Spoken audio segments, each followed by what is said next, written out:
نحمده ونصلي على رسوله الكريم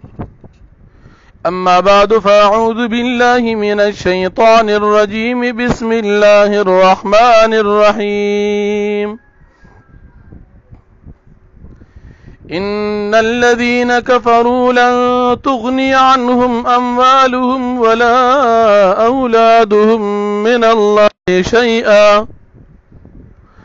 أولئك هم وقود النار كدأب آل فرعون والذين من قبلهم كذبوا بآياتنا فأخذهم الله بذنوبهم والله شديد العقاب صدق الله العظيم. سورة آل عمران لسم نمبر آیت دی. د دې رکو د مخکې رکو سره ربط او مناسبت دا دی چې په مخکې رکو کې د عیسیانو د غلطي عقیدې چې عیسی علیه السلام د الله سره شریک ګڼي د هغې تردید بیان شو. په دې رکو کې د عیسیانو د مناظرې دپاره د راتللو حالت ذکر کیږي چې نبی علیه السلام ته راتلل چې د سره مناظره وکړو. شان نزول د دې آیاتونو داسې دي د عیسیانو د شپېتو کسانو نماینده مناظر ابو حارثه بن علقمه چې دا د عیسی علیه السلام د خدای په باره کې مناظره کوونکی و چې عیسی علیه السلام خدای دی په لاره باندې را روان دي د دو سورلې تندک و قریب و چې دا سړی را غرزولی وي. د دې ابو حارثه بن علقمه سره رور را روانو کورس ابن علقمه رضی الله عنه. د کورس ابن علقمه دغه وخت کې له ایمان نه دی راوړی. د بد دعا وکړه د نبی علیه السلام په باره کې چې موږ د چا طرف ته ځو د هغه په باره کې بد دعا وکړه. د خپل رور ابو حارثه بن علقمه د ورته بد دعایي مکه و ځکه دا چا خواته چې موږ ځو دا پیغمبر دی دا رښتینی دی. نو د رور ورته ویښه چې پیغمبر دی بیا ورسره د عیسی علیه السلام په باره کې مناظره ولیکې او مغه میدان باندې رور د قافلین را وړاندې شو او د نبی علیه السلام په خدمت کې حاضر شو او د نبی علیه السلام په لاس باندې ایمان راوړو. ډېرور ورته وی چې زه ایمان ځکه نه راوړم د ده مرګتیا ځکه نه کومه چې موږ ته د خپل مشران ډېر غټ حساب کتاب راکوي ډېر مال دولت راکوي مشري منلې ده موږ د دې مشران یو نو که چرې موږ د دې پیغمبر مرګتیا وکړو نو بیا به زمونږ مشري ختمه شي کم مال دولت ملاویږي دا به موږ ته نه ملاویږي. لہذا د دې وجې نه ایمان نه راوړم. الله پاک د آیاتونه نازل کړل ان الذين كفروا لن تغني عنهم اموالهم ولا اولادهم من الله شيئا. مال اولاد که تا سره ټوله دنیا هم شي د الله د عذاب نه تا نشي بچ کولی. ایمان نه راوړل د دې څیزونو د وجې دا کمقلتوب او بېوقوفي ده. بل دا سامان د جون د دنیا دی. دنیا د غلط غونتی وخت دی دا به تیر شي نه ختمېدونکې زندګۍ کې تا ته دنیا د جاه جلال څه فایده نه درکوي. نو د دغې موقع په مناسبت سره الله پاک د آیاتونه نازل کړل. بل په دې آیاتونو کې واقعات د بدر مختصرا اجمالا ذکر کیږي. نبی علیہ السلام د کفارو مقابله ته جهاد ته د بدر میدان ته روان دي. د ټولو صحابه کرامو تعداد 314 دی. دا د هجرت دویم کال دی. د رمضان المبارک 13 روزه ده او د بدر میدان ته دوی روان دي.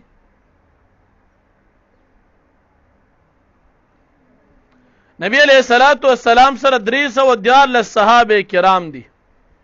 او یا مهاجر صحابه دي او 216 انصار صحابه کرام دي. د مهاجرین امیر نبی علیہ السلام حضرت علی رضی الله عنه جوړ کو او د انصار امیر حضرت سعد بن عباده رضی الله عنه جوړ کو. دی صحابه کرام سره ډیر د بے سر او سامانه حالت دي. دو ور سره اسونه دي. یو اس د حضرت مقداد رضی الله عنه او دویم اس حضرت مرثد رضی الله عنه سره. صحابه کرام سره او یا خانو اصله و سره څومره و؟ شپږ و سره زری وي، اته و سره توري وي، او د دین علاوه صحابه کرام سره د موقع مناسبت لرګي و غیره خو اصله ور سره نه وي. الله پاک نبی علیہ الصلوۃ والسلام ته فرمایي چې دوه ډلې به jihad کوي، یو ډله په دې بل ډله باندې غالب کیږي، یو به د الله د رضا د پاره jihad کی دا به مسلمانان او دویمه ډله دا به د کفار د الله په بغاوت کې به جنگ کوي. دی به یو بل ویني د خپل ځان نه دوچن، مسلمانانو ته کافران د خپل ځان نه دوچن او کافرانو ته مسلمانان د خپل ځان نه دوچن ښکاره شول. دا به یو بل ته داسې ښکاره شي. دا نبی علیہ الصلوۃ والسلام الله پاک دا ارشاد وکړو.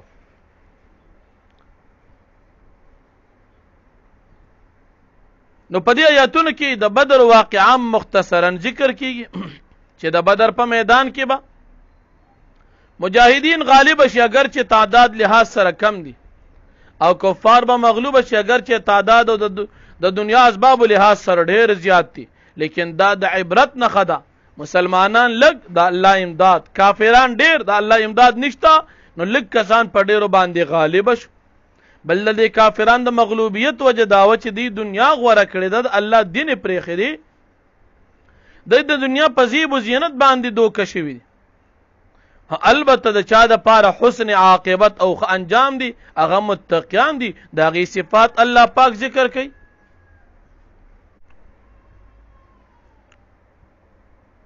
او بیا الله جل شانه د خپل گواهی اعلان کوي د نبی علیہ الصلوۃ والسلام په حق له.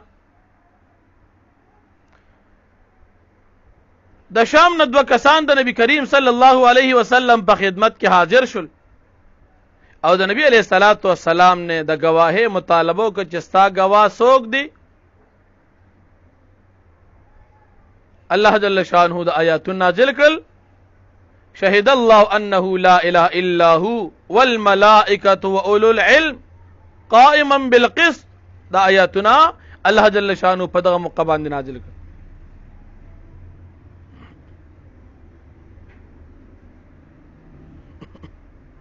او بیا الله جل شانه دا اسلام حقانیت ذکر کوي چې اسلام دا د الله جل شانه، نو الله جل شانه اعلان کوي چې د دین اسلام نه علاوه بل دین چرتم زنه قبلهم. دین اسلام نه علاوه تمام دینونه چې څومره دي، که دین د يهوديانو دي، که د عیسایانو دي، که د مخکې ادیانو والا دي، یوم د الله جل شانه په نسبت باندې مقبول نه دي. صرف دین اسلام د الله جل شانه په نسبت باندې قبول دي. کافران کې کار کوي د نبی علیہ السلام د نبوت نه، نو دا د جهالت د وجه نه کوي، بلکې دا سره د خيارتیا او سره د پوهې کوي. دې ته نبی علیہ الصلوۃ والسلام علامات د اخر زمانه پیغمبر ټول ښکار شوی دي، لیکن دې د بغض، د حسد او د سرکشي په بنا باندې، د دنیا د جاه او جلال په بنا باندې د نبی علیہ الصلوۃ والسلام د نبوت انکار کوي. بل کافران دي، يهوديان او عیسایان نبی علیہ الصلوۃ والسلام ته وایي منګه په حق باندې یو. نبی علیہ الصلوۃ والسلام دې ته فرمایي چې ما خپل ځان الله ته سپارلی دي او ما سره چې کوم ملګري دي هغه هم الله جل شانه ته دین سپارلی دي. موږ په دین اسلام باندې یو. دې ته وایي چې تاسو هم دین اسلام باندې اعلان وکړئ، هدایت ته ورسیږي، او کنه دین اسلام قبول نکو تا خپل غاړه خلاص کا، الله رب العالمین به دې ته بدلی ورکړي. الله پاک فرمایي ان الذين كفروا یقینا کسان چې کافران دي، لن تغني عنهم اموالهم هرگز بلرنه کی د دوی نه د دوی مالونه ولا اولادم نه د دوی بچی من الله د عذاب د الله پاک نشه ان هیڅ واولئک هم وقود النار او دا کسان چې دوی قشاق د اور د جهنم دي کدأب آل فرعون حالت د دې کافرانو په شان د فرعونانو دي والذین من قبلهم او دا کسانو چې مخکې د دوی نه تیر شوي دي عادیان سمودیان کذبوا بآیاتنا دی تکذیب کو زمنګ د آیاتونو فاخذهم الله بذنوبهم پس اونول دوی الله پاک په سبب د ګناهونو د کفر د دوی په عذاب سره والله شدید العقاب او الله پاک سخت عذاب ورکوونکی دی قل للذین کفروا قل تو فرمه پیغمبر علیہ السلام للذین کفروا کسانت جای کافران دی ستغلبون زرد چې دوی به مغلوب شي زرد چې تاسو به مغلوب شي وتحشرون الى جهنم او تاسو به جمع کول شي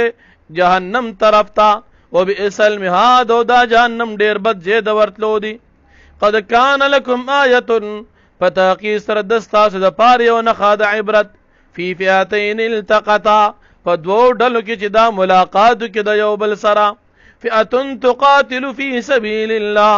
دا یو ډله چې دا جهاد کوي د الله په لاره کې و اخرى کافرة او بل ډله د کافرانو چې د ابو جهل لشکر دي د زرو کافرانو يرون نه د کافرانو دا يرونهم مثلهم رأي العين دی به هر یو جماعت خپل مقابل ویني د خپل ځان نه د چن په لیدلو د سترګو سره والله يؤيد بنصره من يشاء او الله پاک امداد کوي يؤيد مضبوطي بنصره په خپل مدد سره من يشاء چاته چې الله اوغواړي ان في ذلك العبرة لأولي الابصار یقینا په دې واقعا کې د مسلمانانو غلبې د کافرانو مغلوبیت کې لعبرة قامخا ډېر لوی پند او نصیحت او عبرت دی لأولي الابصار د خاوندانو د نظرونو لپاره یعنی د عقل مندو لپاره زین للناس حب الشهوات خیسته کړي شوي دي انسانانو ته حب الشهوات محبت د خواهشات من النساء چې هغه بیبیان دي والبنین او زامن دي والقناطیر المقنطرة او هغه خزانې دي چې هغه جمع کړي شوي دي من الذهب د سرو زرونه والفضة او د سپینو زرونه والخیل المسومة او هغه څاروي دي چې هغه داغدار کړي شوي دي والانعام هغه اسونه دي والخیل المسومة او هغه اسونه چې په هغې باندې داغ لګولی شوي دي والانعام او څاروي دي والحرث او فصلونه ذالک متاع الحیاة الدنیا دا سامان و اسباب د ژوند د دنیا دی والله عنده حسن المآب او الله جل شانه سره ښه ټکانه د ورتلو ده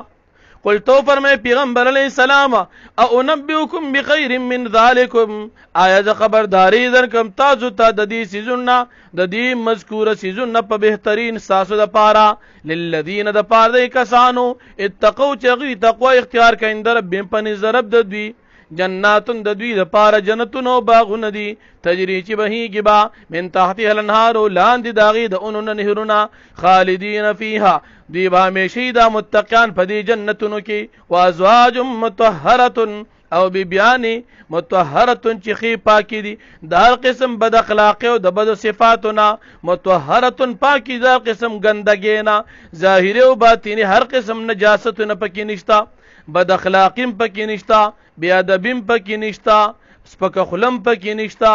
او هیڅ قسم ګندګیم پکې نشتا ظاهري او باطینی ورضوان من الله او رضامندی د دوی د پاره د الله د طرفنا والله بصیر بالعباد او الله جل شانو بصیر لدن کې دی بالعباد په خپل بندگانو باندې الذين يقولون ربنا متقانا کسان دي چې دوی وای اے رب زمنګا اننا آمنا یقینا من ایمان نوړي دي فاغفر لنا پس تمنګ ته بخنو که ذنوبنا زمنګ د ګناهونو وقنا عذاب النار او تمنګ بچ کا د عذاب د جهنم نه الصابرین دي صبر کوونکي دي والصادقین او رښتیا وینا کوونکي دي والقانتين او عاجزي کوونکي دي والمنفقين او صدقه کوونکي دي والمستغفرين بالاسحار او بخنا غختونکي دي په وخت د سحر کې شهد الله گواہی ورکي الله پاک په خپل کتابونو کې انه لا اله الا هو یقینا شان د خبر دادي چې نشته بل معبود او بل خدای سوا د الله نه والملائکه او فرشتیم دا گواهی ورکوي واولو العلم او خاوندان د علم او علما د دې خبره گواهی ورکي قائما بالقسط قائمون کی د انصاف لا اله الا هو العزيز الحكيم نشته د بل خدای سوا د الله نه العزيز چې غالب ذات الحکیم حکمت والا ذات دی